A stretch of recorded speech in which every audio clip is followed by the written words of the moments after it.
국정원 부정선거 축소 보도. 여야는 오늘도 충돌했습니다. 정치권은 정면 격돌로 치닫고 있습니다. 거친 공방전은 오늘도 계속됐습니다. 민생입법은 또 표류하는 것 아니냐라는.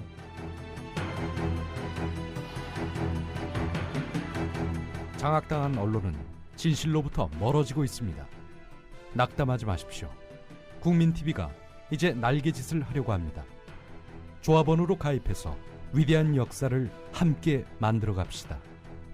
미디어 협동조합 국민TV 홈페이지 또는 서울 전화 3144-7737 또는 3144-0933으로 가입하실 수 있습니다.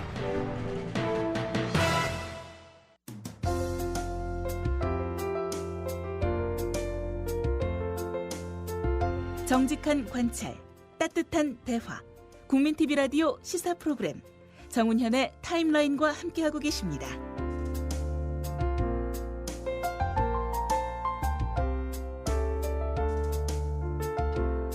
여야가 국정원 사건 규명을 위해 국정조사 특위를 발족하고도 2주 넘게 개점 휴업 상태에 있었는데요. 그 이유는 새누리당이 민주당의 특위위원 가운데 김현, 진선미 두 위원의 재척을 주장하며 회의 참석을 거부했기 때문입니다. 그러다가 어제 두 위원이 위원직에서 사퇴하면서 특위는 정상화됐습니다만 아직 갈 길은 멀어 보입니다. 오늘 초대석에서는 특위위원직에서 사퇴한 김현 민주당 의원을 모셨습니다. 김 의원님 안녕하십니까? 예, 안녕하십니까? 김현입니다. 진짜 안녕하십니까? 예, 괜찮습니다. 네, 진짜 얼굴이 아침에 뵙기로 그래도 밝으셔서 좋습니다. 네. 오늘은 밝지만은 지금은 밝게 웃으십니다만은 엊그제 사퇴 기자회견에서는 울먹이셨어요. 네. 그날 기분은 또 그럴만했죠? 예, 그렇습니다. 제가 사실은 저희가 역사 속에서 정보기관이 국민들을 탄압하고 예. 그리고 억압하고 무고한 시민들이 죽어가기도 했던 게 이제 이전에 이 소위 정보기관의 역사인데 예. 이번에 이제 대선을 쭉 치르면서 그다음에 이제 이것이 단순히 대선에만 연관되어 있는 것이 아니고 이명박 정부 내내 있었던 그 불합리한 일에 대해서 진상조사를 해서 다시는 이런 일이 없도록 좀 해야겠다라는 그런 소명의식을 갖고 준비를 해왔는데 예. 새누리당이 좀 터무니없는 억지 주장으로 중도에 하차하게 돼서 좀 마음이 아팠습니다. 뭐 방금 말씀하셨지만은 그 새누리당에서 두 분, 즉 김현, 진선미 두 위원에 대해서 재척을 주장한 것은 뭐 본인은 억지라고 하겠지만은 제3자가 봐도 설득력이 크게 없다. 그런 주장을 하는 사람들도 많은데 그렇게 생각하시는 거죠? 그렇죠. 그날 잘 아시다시피 12월 11일 날 불법 선거 현장이 제보가 됐고 그리고 명백히 불법을 하고 있다라는 게 검찰, 경찰 수사 결과 발표에서도 이미 밝혀진 상황임에도 불구하고 새누리당은 12월 11일 밤 11시에 예. 국정원에서 발표한 보도 자료에 그 개인의 가택이고 그다음에 자택이고 그다음에 그 인권 침해에 운운했던 그 논리를 그대로 7개월이 지나도록 새누리당은 하고 있고요. 예. 그런 점에서 새누리당이 결국은 득을 보고 나서 이 부분을 최대한 감싸기로 정말 조직적이고 체계적으로 움직이고 있다. 이런 차원에서는 이후에 이제 진상조사 과정에서도 밝혀지겠지만 예. 분명하지 않습니까? 지금 댓글에 흔적이 있는 거고. 그럼요. 밝혀졌죠. 네, 그렇기 때문에 지금 새누리당이 얘기하는 것은 그거밖에 할 얘기가 없기 때문에 그런 태도로 나오고 있는 것이 아닌가 그렇게 생각하죠. 민주당 지도부가 두 분을 지켜주지 못했다는 지적도 있습니다. 당 지도부에 대해서 어쨌든 서운한 감정이 전혀 없는 건 아니죠? 아니요. 어쨌든 지도부는 지도부대로의 역할이 있는 거고요. 그다음에 상대가 있는 것인지라 새누리당이 막무가내기시로 나오고 그렇다고 이것을 파행으로 갈 수는 없기 때문에 예. 지도부가 여러 차례 걸쳐서 특히 이제 원내대표께서 새누리당 원내대표를 만나서 여러 차례 걸쳐서 협상안을 냈는데 요지부동 막무가내기식이었다는 게 나중에 들은 얘기고요. 뭐 그런 부분에 대해서 뭐 전혀 없습니다. 저는. 네. 그렇습니까? 네. 당 지도부에 대해서 서운함은 특별히 없다. 네네. 그러나 어쨌든 2주간 그 일 때문에 특위가 공전한 것은 45일 중에서 3분의 1을 까먹은 것은 참 유감이죠. 근데 실제로 뭐 날짜로 치면 저희가 7월 2일 날 그 계획서를 처리하고요. 예. 그다음에 10일까지는 각 당이 조사 기간이나 증인 채택 문제나 그다음에 향후 프로그램에 대해서 이제 논의하는 거고 네. 10일 날 실시 계획서를 합의하는 거였기 때문에 사실은 늦어진 전체 일정으로는 한 2, 3일 정도라고 보시면 될 것 같습니다. 전체 예. 그럼 다행이고요. 예. 그래서 24일부터 기간 보고에 들어가면 본격적으로 가동이 되는 거고 저희는 오늘 민주당 나름대로 증인의 범위, 그러니까 새누리당의 그 요구하는 합의하기 위한 이제 그런 논의들을 쭉 하고 있기 때문에 예. 그렇게 뭐 차질을 빚고 그러지는 않을 것 같습니다. 그러면 다행이고요. 이제 위원회에서는 사퇴하셨지만 특위 대변인을 맡으셨다는데 이 특위는 여야 특위 전체 대변인인가요? 안 그러면 민주당 대변인? 민주당이죠. 그러니까 민주당, 그러니까 전체 국회 특위가 있고요. 예. 그 안에 이제 민주당이 지금 위원장 빼면은 8인 아닙니까? 예. 그 특위위원들의 활동을 저희가 대변하는 거고요. 그뿐만 아니라 저희가 그 일을 하기 위해서 지원단을 구성을 했어요. 진선미 의원은 또 지원단장을 네네네. 맡으셨죠. 그렇게 해서 이제 같이 서포트하는 역할을 맡게 된 거죠. 그러시군요. 뭐 특위위원으로서 특위 현장에서 발언하고 지적하는 것도 중요하지만 또 내용을 잘 아는 두 분이 대변인과 지원단장으로서 서포트하는 것도 저는 의미가 적지 않다고 생각합니다. 네네. 예. 그리고 특히 뭐 지금 당에서는 지역 단위로 이제 당원들 교육 프로그램도 있고 홍보 활동도 있는데 그런 지역에 가서 이제 이 국정원 사건에 대해서 설명하는 것도 한 차례 필요할 것 같고요. 그다음에 정보위원 같은 경우는 정보위원이 아니면 속기록 열람이 불가능하죠. 그래서 이제 그런 것도 제가 지원을 해야 될 업무라고 보고 있어요. 정보위 소속이시죠? 네, 그렇습니다. 예. 할 일이 또 밖에서도 충분히 있군요. 네, 많이 있습니다. 예. 예. 뭐 그렇다면은 충분히 또 마땅하지 않은 일에 대해서 강변도 하고 또 적절한 시점에는 또 특위를 위해서 이런 식으로 또 새로운 일을 맡으신 것도 뭐 적절했다고 생각할 수 있겠습니다. 네. 기관 보고가 언제부터라고 하셨습니까? 24일부터 24, 25, 26일 그러니까 법무부, 경찰청 그다음에 국정원 대상으로 지금 예정이 돼 있습니다. 기관 보고는 어떤 목적으로 그러니까 기관장이 하는 일입니까? 예. 그러니까 법무부 장관, 그다음 경찰청장, 국정원장이 요 상황에 대해서 국정원 댓글 관련해서 현황에 대한 보고를 하고 예. 그 질의를 하는 그런 방식으로 진행이 되는 거죠. 그 과정에서도 기관장들을 통해서 궁금했던 것을 풀어낼 수도 있겠네요. 그럼요. 네, 많이 할 수 있죠. 예를 들어서 예. 법무부 장관의 경우는 검찰총장을 그 지휘하는 분 아니겠습니까? 그렇습니다. 그러면 이번에 우리로서는 직접 공모한 사람들, 특히 그 김용판 청장하고 공모한 그 여러 명 경찰 간부들 있지 않습니까? 예. 이 부분에 대해서 기소하지 않은 점에 대해서 저희는 또 따져 물을 수 있는 거고요. 예. 그다음에 국정원장에 대해서는 불구속 기소를 했는데 상부의 지시를 받아서 움직였던 그 국정원 요원들에 대해서는 기소 유예 처분을 했습니다. 그러니까 이런 부분에 대해서 제2, 제3의 불법 사건이 발생할 수 있는 여지를 남겼기 때문에 이런 검찰의 수사에 대한 그 방침이나 방향에 대해서 확인하는 과정이 있을 거고요. 네. 어쨌든 두 분의 사태로 뭐 새누리당이 안 들어오다가 이제 들어와서 특위는 정상화됐는데 향후 국정조사 이 과정이 순조롭게 나갈까요? 저는 못 나갈 이유 없고 방해받을 상황은 없다고 봅니다. 새누리당이 거기에 대해서 만약에 가진 이유를 들어서 방해를 한다면 그건 국민의 그 따가운 질책과 그다음에 그 비판을 면할 길이 없다라고 보기 때문에 새누리당이 거기까지는 가지 못할 거다. 그렇게 저는 생각하고요.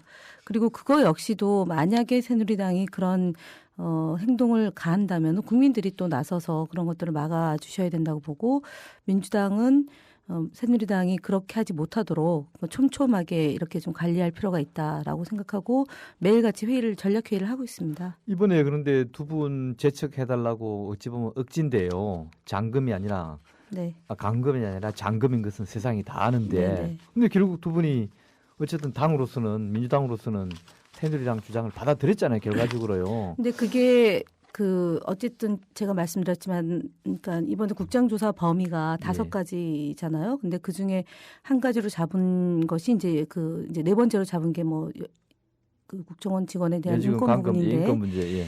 근데 이것이 이제 고발을 이제 새누리당이 해놓은 상태고요. 그러니까 예. 새누리당이 억지 주장이긴 하지만 그 주장을 할 수 있었던 아주 최소한의 근거가 되는 논거는 거죠. 예, 그게 말이 있었던 되겠죠. 거고 나머지 그 3가지 원세훈 원장의 개인 문제나 김용판 청장의 축소 은폐 조작 지시 사항이나 뭐 매간 매직 이 부분은 뭐 더 터무니가 없는 거고요. 매간 예. 매직이라면 사실은 국정원 그 간부로 있다가 예. 이번에 국정원 정무직으로 채용된 분, 그다음에 국정원 간부로 있다가 뭐 새누리당 공천을 받았던 분, 예. 뭐 이런 경우가 외려 매간 매직이라고 얘기할 수 있는 거죠. 네. 저 제보해 주신 분을 이제 민주당에서 자리를 주겠다. 이제 그걸 매간매직이라고 새누리당 주장하는 거 아닙니까? 네, 근데 그분이 자리를 받았으면 모르지만 예를 들어 공천을 받았다면 매간 매직이면 공천을 못 받은 분이고요. 예. 그다음에 지금 그때는 저희가 야당인데 그리고 그런 얘기를 뭐 지금 새누리당에서 주장하는 분의 성품상 예.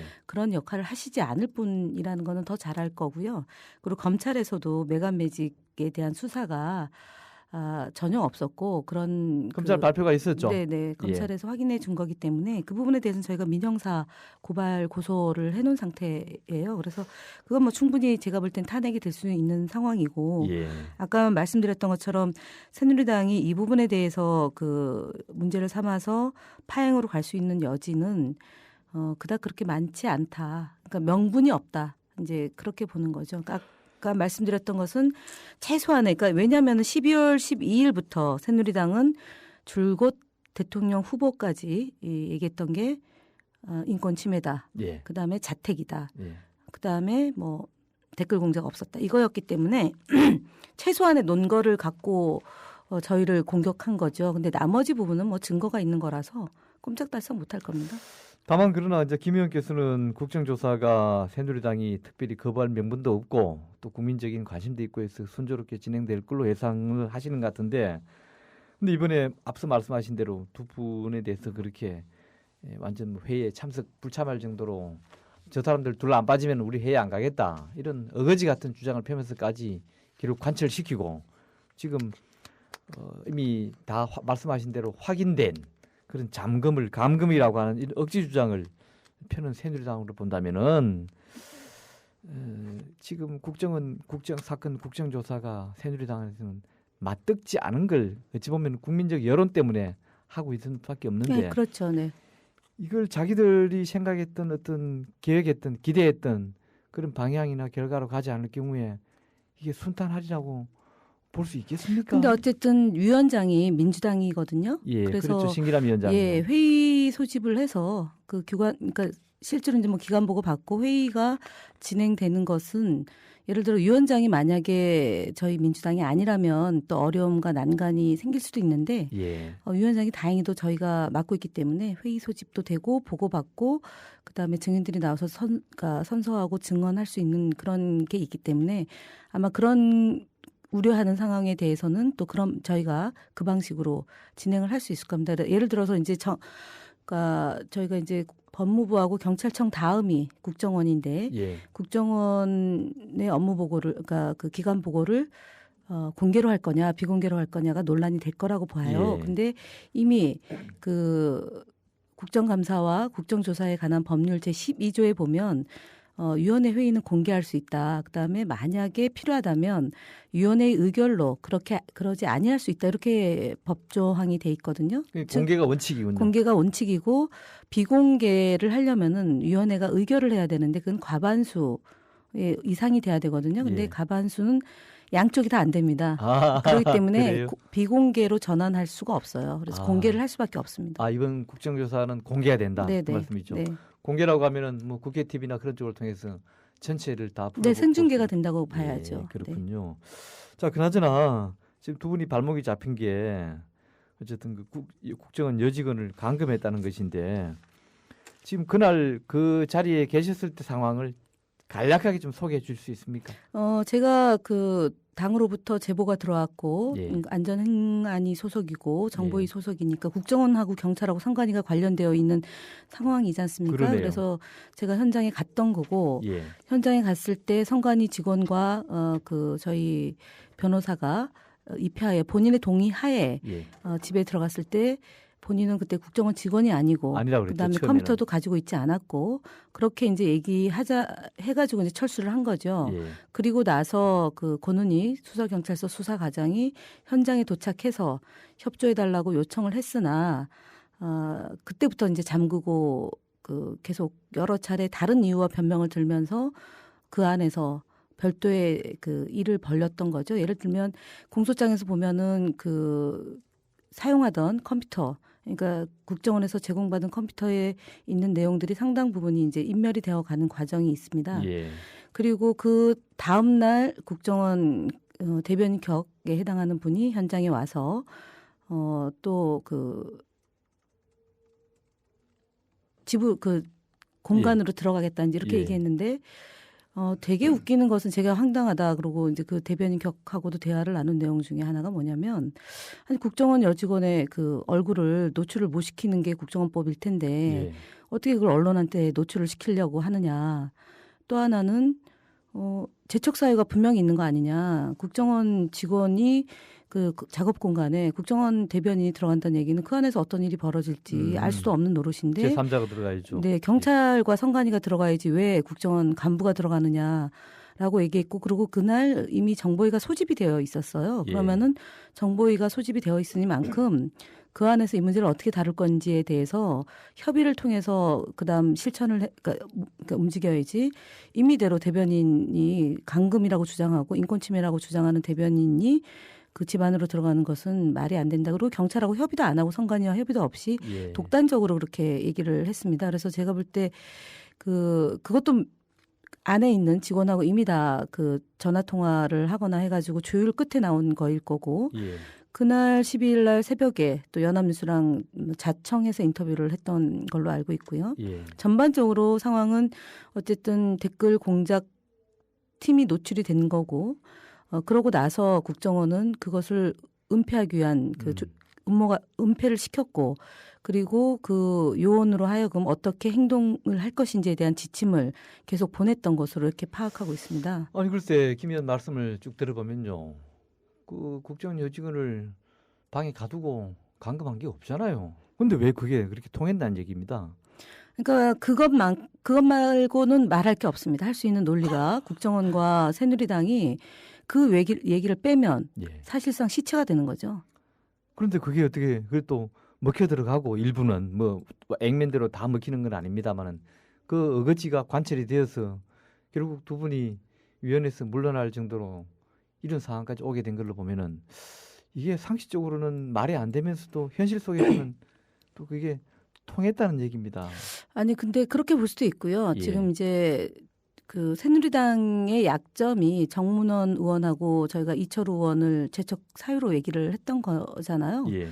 그래서 어찌 보면은 그 논리가 먹혔다라고 보여질 수도 있지만 그거보다는 뭐 기계적인 뺄셈, 뺄셈. 뭐 그런 여기 논리, 둘이니까 여기도 둘 이런 네네, 식으로. 뭐 그것이지 않았나 싶고요. 근데 하여간 아시다시피 새누리당은 그 나머지 4개 중에 유일하게 자신들이 강변할 수 있는 것은 그 대목밖에 없다. 근데 그거 역시도 강금. 네, 그거 역시도 부분적으로 다툼의 소지는 있으나 지금 검찰에서 단 한 차례 소환하지 않은 사건 아니겠습니까? 예. 지금 11명을 무더기로 고발해놓고 그것도 그 의원 개인이 한 게 아니라 그리고 이제 국정원 요원이 한 게 아니고 그 새누리당이 한 거잖아요. 예. 그리고 이제 고발을 해놓고 저희가 당이 고발하면은 이거를 무고를 적용할 수가 없는 거더라고요. 그 이제 법적인 그 좀 맹점이라고 그래야 되나요? 그걸 악용해가지고 그렇게 지금 고발해놓고 아주 고발을 정략적이군요. 예. 예. 그런 면에서 굉장히 집요하고 치밀하다 이렇게 볼 수 있을 것 같습니다. 자, 김 의원님 우리 잠시 간추린 뉴스 하나 듣고 얘기를 이어가도록 하시죠. 네.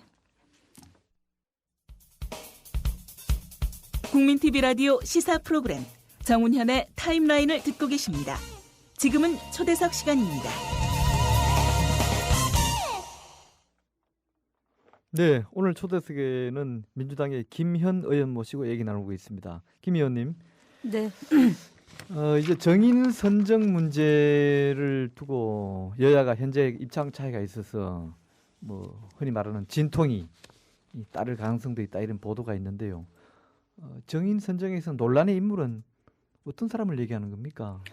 아무래도 저희가 이번 국정원 댓글 사건이 그냥 국정원장 개인의 예, 독자적인 판단하에서 진행이 됐겠느냐 아니냐 이제 이 문제 아니겠습니까? 예, 특히 국정원은 대통령 직속 기관이고 대통령의 지시 감독을 받도록 되어 있고 그다음에 인사 조직 개편 이런 경우도 다 대통령한테 보고토록 되어 있는 게 예. 국정원의 그 기구의 특성이지요.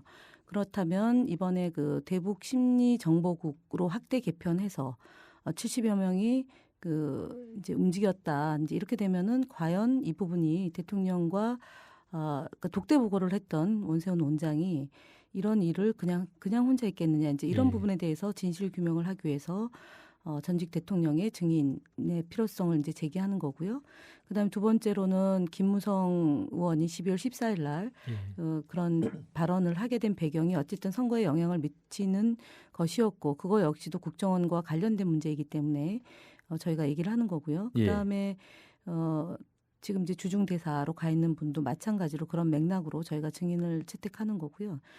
또 한 축으로는 이제 국정원의 전현직 국정원장에 대한 증인 출석 문제인데 특히 이제 남재준 현직 원장이 이 부분과 관련해서 어떻게 보고를 받았는지 그러니까 예를 들어서 취임하고 나서 취임 전에 있었던 일이긴 하나 이 원세훈 전 원장 재직 시절에 어떤 일이 벌어졌고 그다음에 지금 현재 대북심리 정보국 요원들이 어떻게 근무하고 있는지 또는 그 일을 하고 있는지 안 하고 있는지 이런 부분에 대해서 밝혀야 될 거기 때문에 예. 반드시 증인으로 나와야 된다라는 거고요. 또 남준 현 원장도. 네네. 예.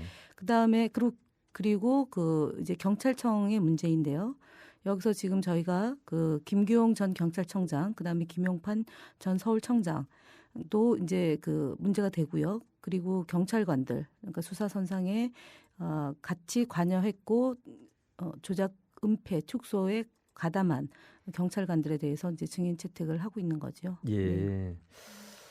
뭐 자연스럽게 이제 이명박 대통령 전 대통령 얘기가 나오는데 이명박 전 대통령이 정인 채택을 여야가 국조에서 합의한다고 할 경우에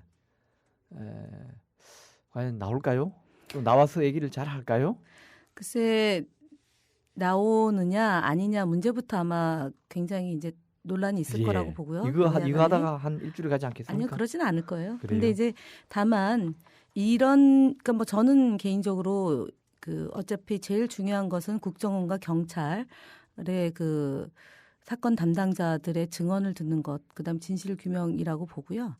이 문제 때문에 전체가 흐트러진다. 뭐 그렇게 보진 않아요. 그래서 저희가 이제 기본적으로 이제 개문 발차를 한 거고요. 예. 그리고 이제 증인과 관련해서는 충분히 여야가 논의하고 합의하는 과정이 있을 것이고요. 그다음에 이제 이명박 대통령이 왜 증인을 해야 되는지에 대해서 저희가 충분하게 국민들과 소통하는 과정을 통해서 그렇죠.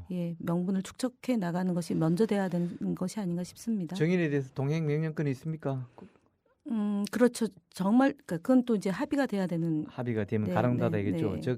즉 이명박 전 대통령이 정인으로 채택으로 됐는데 도저히 임의대로 안 나온다. 그럴 경우에는 여야 합의로 동행 명령권을 다시 또 합의해서 강제로 구인할 수도 있다. 그런 말씀이군요. 그런데 이제 합의를 안 해주겠죠. 안 해주겠죠. 네. 근데 이명박 전 대통령이 즉 전직 대통령이 정인으로 나올 경우에는 그 다음부터는 부르지 못할 사람이 없겠죠. 아마 그렇게 될 텐데 여당에서는 뭐 그거를 뭐 엄청나게 반발을 하겠죠. 반대하겠죠. 네, 네. 근데 지금 여당이 이 국정원 사건을 자기들이 이명박 대통령을 정인으로 채택해 주지 않는다든지 또는 뭐 이런 게 할 경우에는 결국 새누리당이 이명박을 감싸고 있다는 즉 국정원 사건을 감싸고 있다는 그런 부담을 안아야 될 텐데 과연 그렇게만도 나올 수 있을까요? 그렇죠. 그러니까 근데 사실은 지금 뭐 아시다시피 환경이 예. 이러저러하게 저희한테 그닥 썩 좋은 건 아니지 않습니까? 특히 언론이 이명박 대통령을 반드시 증인으로 세워야 된다라고 했을 세게 주장하는 사람 별로 없죠. 받아줄 수 있는 예. 데가 없을 거라고 생각이 들고요. 국민TV는 아마 세게 받을 겁니다. 예. 이제 원세훈 전 원장이 이제 최근에 간혹 매체에 등장하는데요.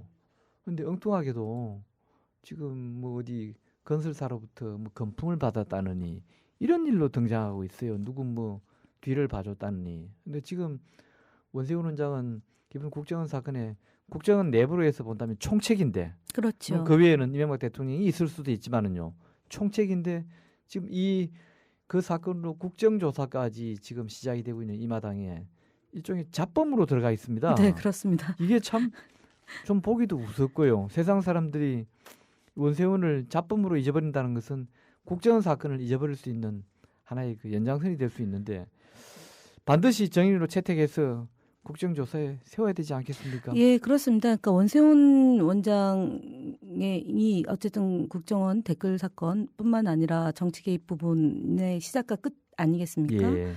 근데 이제 구속을 시켜놓고 뭐 이렇게 못 부르겠다라고 얘기할 수도 있지만 기본적으로 이번 국정조사의 범위가 원세훈 전 원장의 정치 개입에 대한 의혹, 이것이 첫 번째 항목이지 않습니까? 예. 그래서 반드시 증인으로 서야 될 것이고요. 거기에 대해서 뭐 여당이 반대해서 이것으로 파행이 가거나 이럴 수는 없는 사안이라고 생각을 합니다. 그리고 이제 저는 어떻게 보냐면은 뭐로 가도 서울만 가면 된다라는 그 속담 있듯이 구속이라는 게 어찌 보면 한 사람한테는 굉장히 그것이 압박이 되는 게 그렇죠. 될 것 세상까지 같아요. 단절이고요. 그리고 또 곰곰이 생각해 보지 않겠어요? 본인은 어쨌든 정권 창출, 그다음에 정권을 홍보하기 위해서 굉장히 정말 새벽부터 밤늦게까지 일을 했는데 결국은 구속이구나 인생 무상을 느낄 것 같아요. 그럴 수 있어요. 그 자연인으로서는요. 예, 그래서 그분이 평생을 공무원으로 생활을 하시다가 갇혀 있는 신분이 되고 신세가 되면서 느끼는 이런 뭐라 그럴까요? 뭐 그런 부분이 나오면 제가 볼 때는 증인석에 서가지고 예. 뭐 기대 이상의 발언도 혹시 나오지 않을까라는 소설을 한번 이렇게 그려봐요. 저는 개인적으로. 희망사항이군요. 네네. 그렇지만 원세훈 씨가 오랫동안 공직 생활을 하신 분이 국정원법을 국정원장 되면서부터 딸딸 외웠을 텐데요. 정치 금지라든지 그다음에 이 사건이 가져올 파장 완벽하게 한다고 해도 만약 들켰을 경우에는 그야말로 지금처럼 국기문란 운운할 수 있는 옛날로 지금 대역죄에 준하는 이런 범죄를 행한 건데 그런 범죄를 기획하고 진행한 사람이 그렇게 나이브하게 쉽게 자기 잘못을 인정하고 그럴 가능성이 있어 보입니까? 그분 뭐라고 해야 되나요? 뭐 별칭이라고 그래야 되나요? 예. 아시죠? 원집사라고 돼 있잖아요. 알고 있습니다. 예. 그런 분들이 저는 기대 한번 해보려고요. 그래도 그래요. 네. 아무튼 기대하신다니 좋은 결과를 있으시기 바라고요.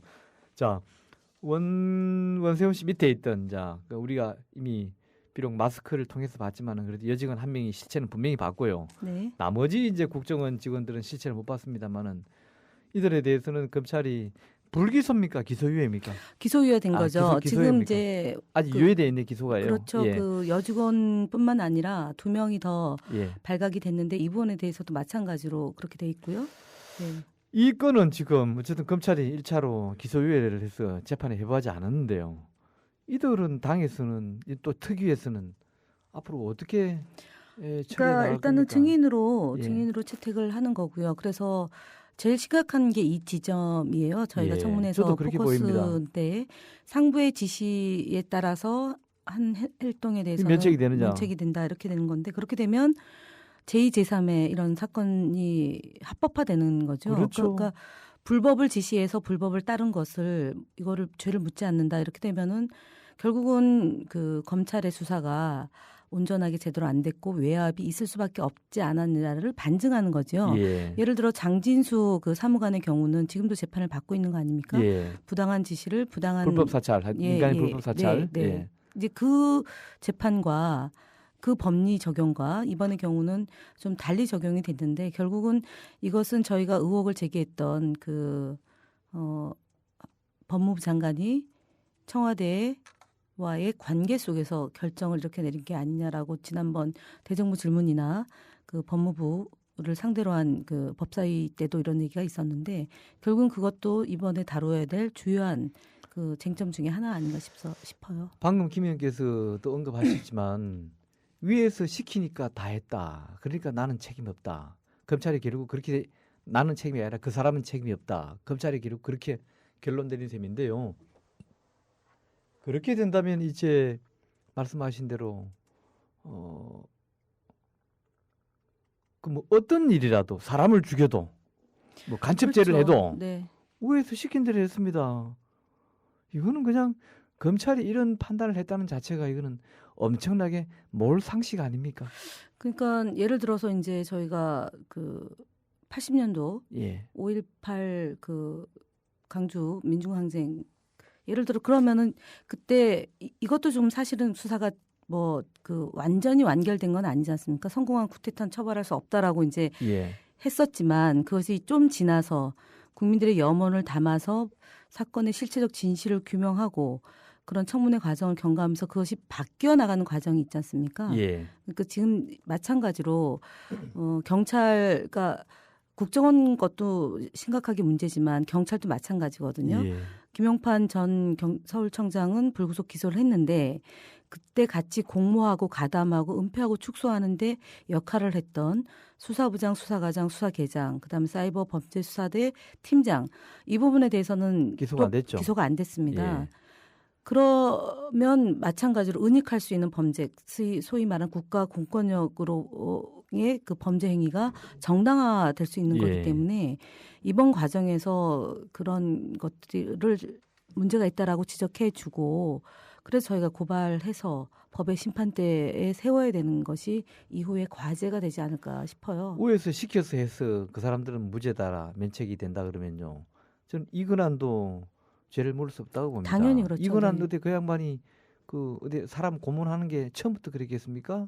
위에서 고문을 해서라도 자백을 받아내라든지 고문을 해서라도 아가리를 벌리게 해 이랬을 거 아닙니까? 네. 결국 그러니까 중간 하수인들이 두들겨 패거나 묶어놓고 물먹이고 한 거 아닙니까? 그래서 이번에 그러니까 경찰과 검찰의 수사 결과가 모순이 발생하잖아요. 예를 예. 들면 경찰 수사 결과에서는 국정원 직원에 대해서는 국정원법 위반으로 기소 의견을 낸 거라고요. 냈죠. 근데 그 부분에 대해서 검찰에 가서는 기소 유예가 된 거고요. 예.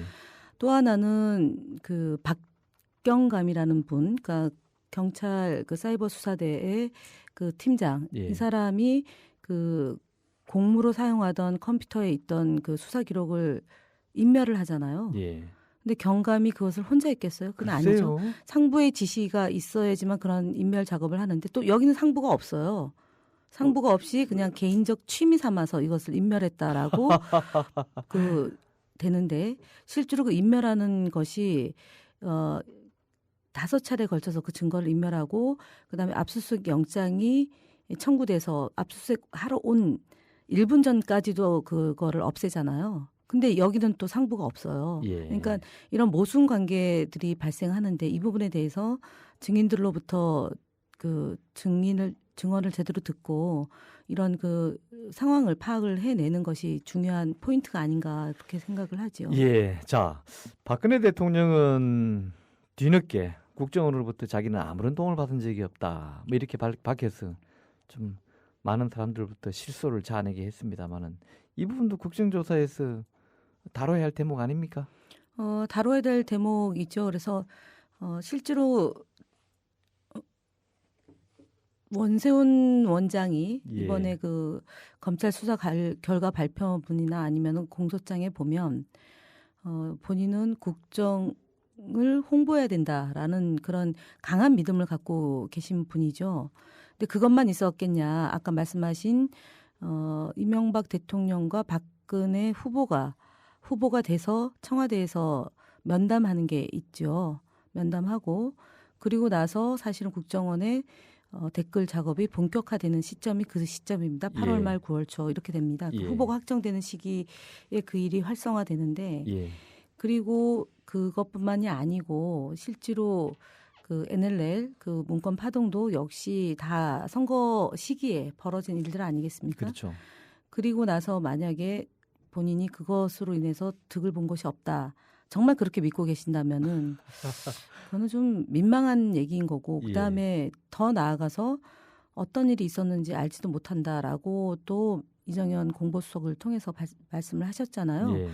그러면 12월 12일 날, 13일 날, 14일 날, 16일 날 본인이 직접 그 국정원 여직원에 대해서 인권 침해를 했다.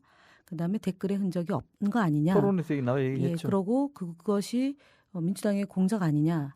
그다음에 문재인 후보가 책임져야 되는 거 아니냐라고 얘기했던 이것은 다 누가 얘기했는지 뭐 또 다른 분이 나와서 얘기한 것이 아니라면 사실은 깨끗하게 사과할 것은 사과하고 그다음에 재발 방지 대책을 마련하는 그런 좀 모습을 국민들은 바라는데 굉장히 좀 난해하죠 지금 이 상황이. 그러니까 예전에 이명박 대통령이 주어 없이 난 아니다라고 얘기했던 것도 있고 그다음에 집권 기간 내내 문제만 생기면 오해다라고 얘기했고 그다음에 청와대 안에서 중요한 사건이 벌어지면 단순 실무자의 책임을 물어서 꼬리 자르게 했던 빠져나갈 게 다 있네요. 그런 방식이니까 아마 그 충분히 그런 식으로 하지 않을까 이 정부에서도. 예.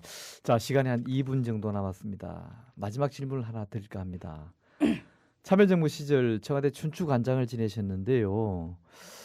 요즘 언론에 우리 신문 방송할 것 없이 언론의 국정원 사건 보도 태도에 대해서 한 말씀 해주시는 걸로 오늘 말씀을 마치는 걸로 하겠습니다. 제가 사실은 사퇴하는 날도 이 문제에 대해서 지적을 했었는데요. 예.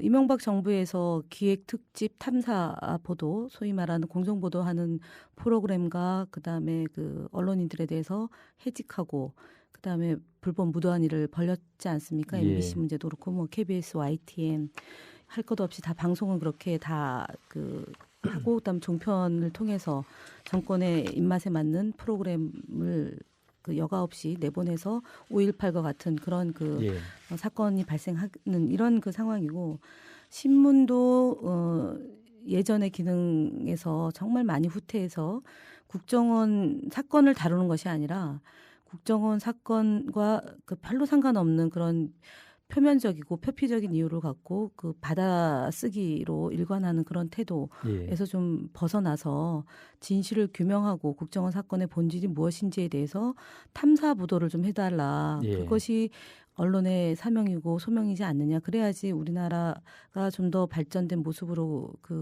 나아갈 수 있는 거 아니냐라고 얘기했는데 제가 한 13년 공보 업무를 했어요. 그런데 지금처럼 이렇게 언론이 무기력하고 정권에게 한없이 나약한 형태로 가다가는 진짜 국민들의 저항을 받을 수밖에 없다. 그렇게 생각하고 그렇지만 또 한편으로는 뭐 우리 지금 국민TV 같이 이렇게 협동조합 형태를 띄워서 국민들이 참여하는 방송이 또 생겨나고 그리고 또 SNS가 발달하면서 진실이 규명되는 속도가 굉장히 빛의 속도처럼 빠르다라는 점은 그나마 이 언론 환경의 어려움을 극복하는 하나의 대안이 될 수 있다라는 점에 대해서도 뭐 주목은 하지만 결국은 영향력 있는 매체들이 진실을 밝히는 노력을 기울여야지만 이런 묻혀있는 국정원 같은 이런 어마어마한 국기문란 행위도 국민들 앞에 진실을 밝힐 수 있다라고 보여지기 때문에 다시 한번 언론인들의 각성을 촉구하고 싶습니다. 저랑 우리 국민TV도 김 의원의 그런 지적에 대해서 무겁게 받아들이고 더욱더 좋은 방송이 되도록 애쓰겠습니다. 오늘 김 의원님 좋은 말씀 감사합니다.